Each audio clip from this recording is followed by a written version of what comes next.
Hello विद्यार्थियों। आज हम कक्षा 12 का एक प्रयोग पढ़ेंगे, ग्रिफिथ का प्रयोग। आनुवांशिक पदार्थ की खोज के लिए दो प्रयोग किए गए हैं। एक प्रयोग किया था ग्रिफिथ ने, एक प्रयोग किया था हर्शे और चेस ने। यहाँ पर हम ग्रिफिथ का प्रयोग पढ़ेंगे। ग्रिफिथ का पूरा नाम होता है फ्रेडरिक ग्रिफिथ। और फ्रेडरिक ग्रिफिथ ने अपना प्रयोग किया था सन 1928 में। इसने अपना प्रयोग एक जीवाणु पर किया था। उस जीवाणु का नाम है डिप्लोकोकस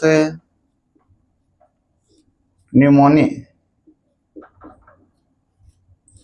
डिप्लोकोकस न्यूमोनी यह जीवाणु न्यूमोनिया रोग उत्पन्न करता है। न्यूमोनिया का रोग कारक। इस प्रयोग के दौरान इस जीवाणु की प्राकृतिक रूप में चेंज हो गया। इसकी जो नेचुरल जो फॉर्म थी वो कन्वर्ट हो गई, ट्रांसफॉर्म हो गई दूसरी फॉर्म में। इसीलिए इस प्रयोग को कहते हैं रूपांतरण प्रयोग। रूपांतरण प्रयोग। डिप्लोकोकस न्यूमोनी जीवाणु की दो स्ट्रेन होती है, स्ट्रेन प्रभेद। एक होती है एस स्ट्रेन और दूसरी स्ट्रेन है आर स्ट्रेन। एस का मतलब यहां पर है स्मूथ अर्थात चिकनी। आर का मतलब है रफ अर्थात खुरदरी। तो ये बैक्टीरिया एस स्ट्रेन और आर स्ट्रेन, दो स्ट्रेन के होते हैं।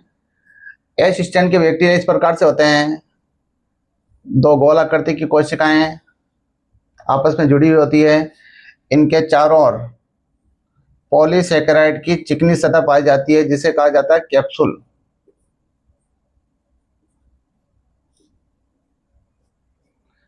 और कैप्सूल होने की वजह से ये बैक्टीरिया होते हैं उग्र।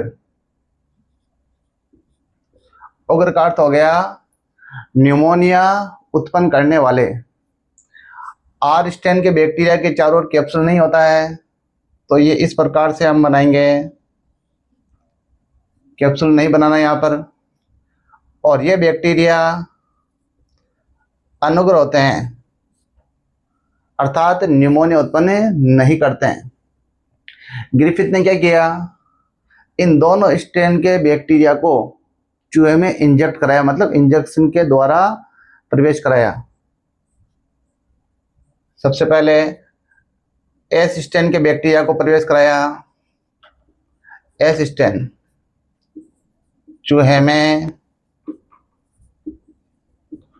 इंजेक्ट कराया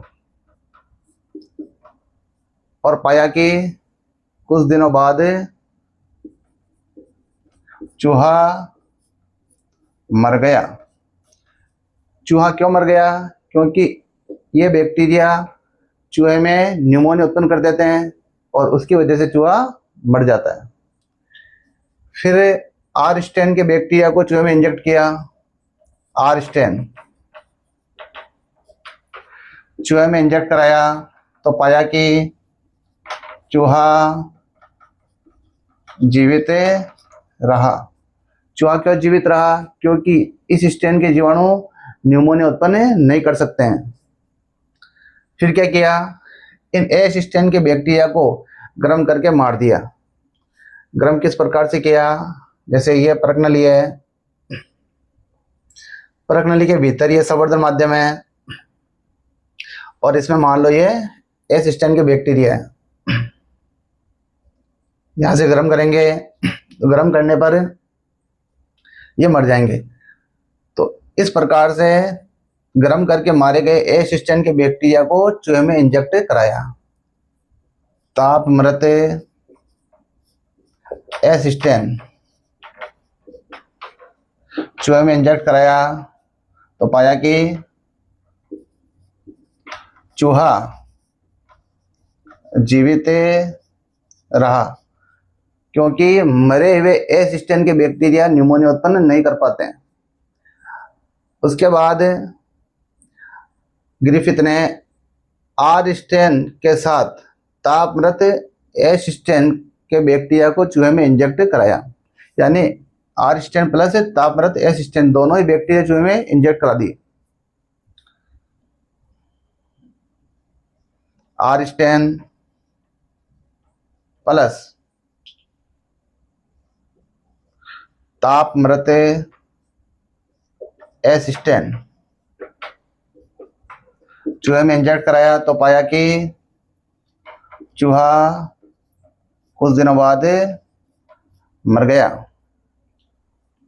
चूहा क्यों मर गया? क्योंकि उसमें न्यूमोनिया हो गया। यहाँ पर आर स्ट्रेन के साथ जब तापमृत एस स्ट्रेन के बैक्टीरिया को चूहे में इंजेक्ट कराते हैं तो चूहा मर जाता है। तो ग्रिफिथ ने बताया कि भाई यहाँ पर क्या हो रहा है कि एस स्ट्रेन के बैक्टीरिया में कोई ऐसा पदार्थ होता है जो एस स्ट्रेन से चला जाता है आर स्ट्रेन, मतलब इनका जो पदार्थ है, कोई पदार्थ है जो चला जाता है आर स्ट्रेन में, और आर स्ट्रेन के चारों ओर वो बना देता है कैप्सूल। कैप्सूल बनते ही वो बैक्टीरिया हो जाते हैं उग्र। उग्र का मतलब हो गया वो बन जाते हैं एस स्ट्रेन में। तो उस पदार्थ को नाम दिया, ग्रिफिथ ने नाम दिया था रूपांतरित कारक।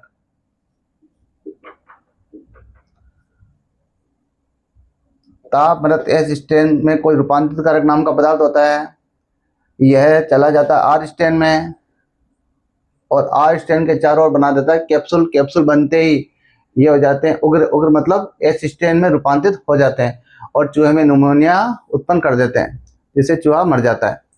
ग्रिफिथ के अनुसार रूपांतरित कारक ही आनुवांशिक पदार्थ होता है। अब हम पढ़ेंगे ग्रिफिथ के प्रयोग के जैव रासायनिक लक्षण। अर्थात ग्रिफिथ ने अपने प्रयोग में ये तो बता दिया था कि आनुवांशिक पदार्थ रूपांतरित कारक होता है, लेकिन वो रूपांतरित कारक कौन सा केमिकल है, वो डीएनए है या आरएनए या प्रोटीन है या कौन सा पदार्थ है, उसके बारे में ग्रिफिथ नहीं बता पाया। उसके बारे में 3 वैज्ञानिक थे जिन्होंने प्रयोग करके बताया था कि रूपांतरित कारक कौन सा है। उनके नाम इस प्रकार से मैं लिख रहा हूँ: ऑसवाल्ड, एवेरी, कॉलिन मैक्लियोड,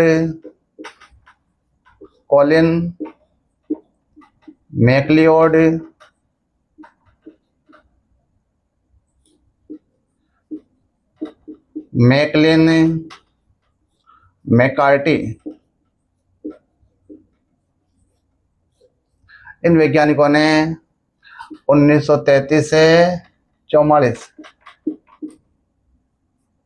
तक प्रयोग करके बताया कि रूपांतरित कारक डीएनए होता है। तो रूपांतरित कारक की पहचान करी थी इन वैज्ञानिकों ने और प्रयोग किए थे उसके लिए। वो प्रयोग अपन पढ़ेंगे यहाँ पर। उससे पहले प्रोटीन को आनुवांशिक पदार्थ तथा रूपांतरित कारक माना जाता था। तो इन वैज्ञानिकों ने प्रयोग इस प्रकार से किया कि इन्होंने एक प्रयोग में तो क्या किया कि जो एस प्रभेद के बैक्टीरिया है, यहाँ पर लिख रहा हूँ मैं एस स्ट्रेन, उनको गर्म करके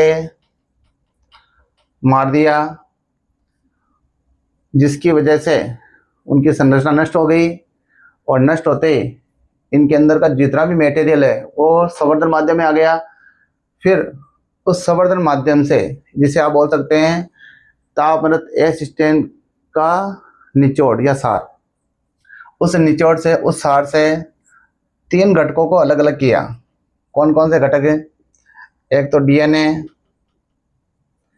एक आरएनए और एक प्रोटीन। तो इनको अलग अलग कर लिया। फिर इन तीनों को आर स्ट्रेन के संवर्धन माध्यम में डाला। यहाँ पर अपन मान लेते हैं आर स्ट्रेन के बैक्टीरिया इसके अंदर है।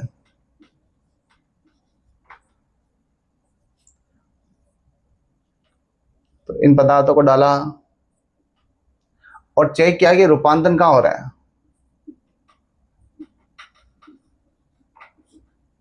तो पाया कि डीएनए ने आर का रूपांतरण एस में कर दिया, लेकिन आरएनए और प्रोटीन ने रूपांतरण नहीं किया। तो यहाँ पर हम कह सकते हैं डीएनए ही रूपांतरित कारक होता है, और जो रूपांतरित कारक है ग्रिफिथ के अकॉर्डिंग वह आनुवांशिक पदार्थ होता है, आरएनए और प्रोटीन नहीं होते। तो एक तो प्रयोग ये किया था, एक प्रयोग और भी किया था। वो प्रयोग इस प्रकार से है, इन वैज्ञानिकों ने अपने प्रयोग के परिणामों की पुष्टि करने के लिए एक प्रयोग और भी किया था। वो प्रयोग इस प्रकार से था कि 3 एंजाइमों का इन्होंने उपयोग किया था। एक एंजाइम जो डीएनए का पाचन करता है उसे कहते हैं डीएनएज, एक एंजाइम जो आरएनए का पाचन करता है उसे कहते हैं आरएनएज, और एक एंजाइम जो प्रोटीन का पाचन करता है उसे कहा जाता है प्रोटीएज। तो ये एंजाइम इन्होंने काम में लिए थे, और क्या किया कि इन एंजाइमों को डाला था तापमृत एस स्टेन के जीवाणु के साथ में। जैसे मान लेते हैं यहाँ पर तापमृत एस स्टेन के जीवाणु है, लिख देता हूँ मैं तापमृत एस, यहाँ पर भी हम लिख देते हैं तापमृत एस, तापमृत एस। तो इनको डाला यहाँ पर, तो पाया कि भाई डीएनए डाला, तो डीएनए की वजह से यहाँ पर डीएनए का पाचन हो गया। तो हम यहाँ पर कह सकते हैं यहाँ पर डीएनए एब्सेंट है। आरएनए की वजह से यहाँ आरएनए का पाचन हो गया, तो यहाँ पर हम कह सकते हैं आरएनए एब्सेंट है। प्रोटीएज की वजह से यहाँ पे प्रोटीन का पाचन हो गया, तो यहाँ पर प्रोटीन एब्सेंट है। फिर इनके अंदर आर स्टेन के बैक्टीरिया डाले गए, आर स्टेन, और ये चेक किया गया कि रूपांतरण कहाँ हो रहा है, रूपांतरण। तो पाया कि यहाँ पर डीएनए नहीं है, तो यहाँ पर रूपांतरण नहीं हुआ। यहाँ पर आरएनए नहीं है, लेकिन बाकी चीज़ें हैं जैसे डीएनए, प्रोटीन वगैरह वो चीज़ें हैं, तो यहाँ पर रूपांतरण हो गया। यहाँ पर प्रोटीन नहीं है, लेकिन डीएनए है, आरएनए है, यहाँ पर रूपांतरण हो गया। तो इस प्रयोग से सिद्ध होता है कि भाई जब डीएनए नहीं है तो रूपांतरण भी नहीं हो रहा है, और यहाँ पर डीएनए है तो रूपांतरण हो रहा है, यहाँ पर भी डीएनए है तो रूपांतरण हो रहा है। तो इसका अर्थ ये हो गया कि डीएनए ही रूपांतरित कारक होता है। तो इस प्रकार से इन वैज्ञानिकों ने प्रयोग करके ये बताया कि रूपांतरित कारक डीएनए होता है। तो जो रूपांतरित कारक होता है ग्रिफिथ के अकॉर्डिंग वही आनुवांशिक पदार्थ होता है। तो हम कह सकते हैं जीवों का आनुवांशिक पदार्थ डीएनए होता है।